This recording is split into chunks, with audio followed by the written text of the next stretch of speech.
the deadliest aircraft in the US military's arsenal you have never heard of.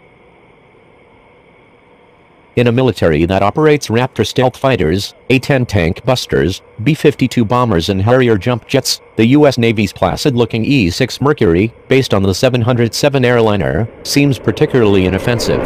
But don't be deceived by appearances. Though the Mercury doesn't carry any weapons of its own, it may be in a sense the deadliest aircraft operated by the Pentagon, as its job is to command the launch of land-based and sea-based nuclear ballistic missiles. Of course, the US military has a ground-based Strategic Global Operations Center in Nebraska, and land-based transmitters for communicating with the nuclear triad. However, the E-6's sinister purpose is to maintain the communication link between the National Command Authority, starting with the President and Secretary of Defense, and US nuclear forces, even if ground-based command centers are destroyed by an enemy first strike. In other words, you can chop off the head of the US nuclear forces, but the body will keep on coming at you, thanks to these doomsday planes.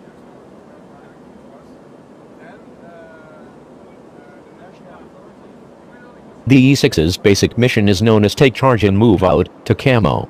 Prior to the development of the E-6, the TACAMO mission was undertaken by land-based transmitter and later EC-130G and Q Hercules aircraft, which had very low-frequency radios for communication with Navy submarines.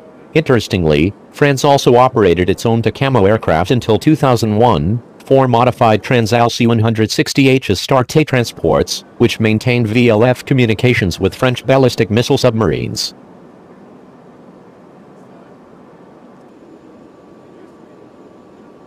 The first of 16 E-6s entered service between 1989 and 1992.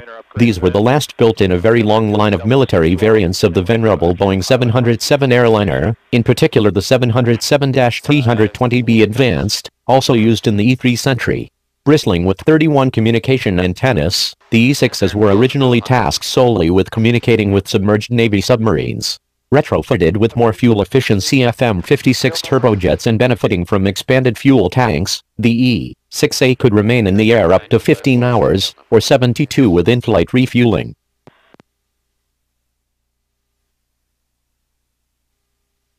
To use its very low-frequency radios, an E-6 has to fly in a continuous orbit at a high altitude, with its fuselage and tail-mounted VLF radios trailing 1 and 5-mile-long wire antennas at a near-vertical attitude.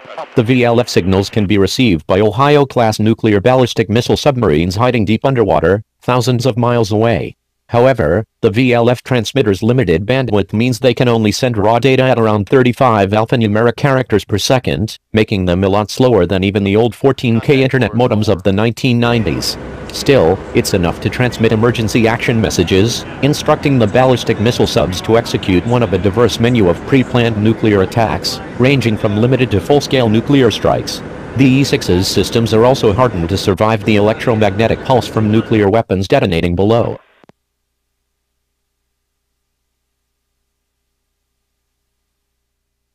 Between 1997 and 2006, the Pentagon upgraded the entire E-6A fleet to the dual-role E-6B, which expanded the Mercury's capabilities by allowing it to serve as an airborne nuclear command post with its own battle staff area for the job.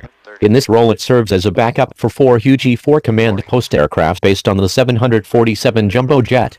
The E-6B has ultra-high-frequency radios in its airborne launch control system that enable it to remotely launch land-based ballistic missiles from their underground silos, a task formerly assigned to U.S. Air Force EC-135 Looking Glass aircraft, yet another 707 variant. The E-6's crew was expanded from 14 to 22 for the command post mission, usually including an onboard admiral or general. Additional UHF radios give the E-6B access to the survivable Milstar satellite communications network, while the cockpit is upgraded up with new avionics and instruments from the 737 airliner. The E-6B can be distinguished in photos by its additional wing-mounted pods.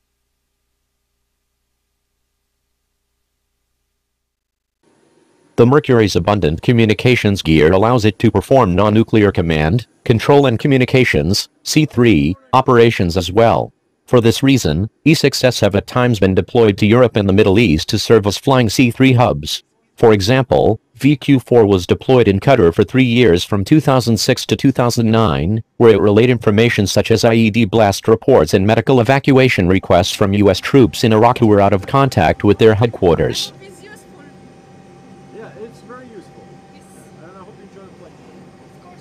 Two Navy Fleet Air Reconnaissance Squadrons currently operate the E-6, VQ-3 Airmen and VQ-4 Shadows, both under the Navy Strategic Communications Wing 1.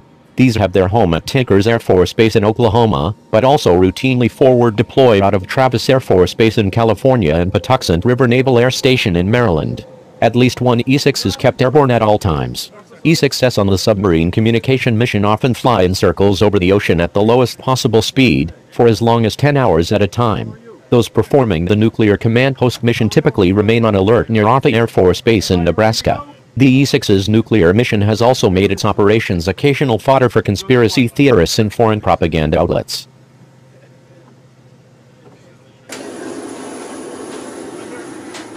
The E-6 platform should remain in service until 2040 thanks to a service life extension program and continual tweaks to its systems and radios. While the Mercury has demonstrated its usefulness as an airborne communication hub for supporting troops in the field, the airborne command post will be considered a success if it never has to execute its primary mission.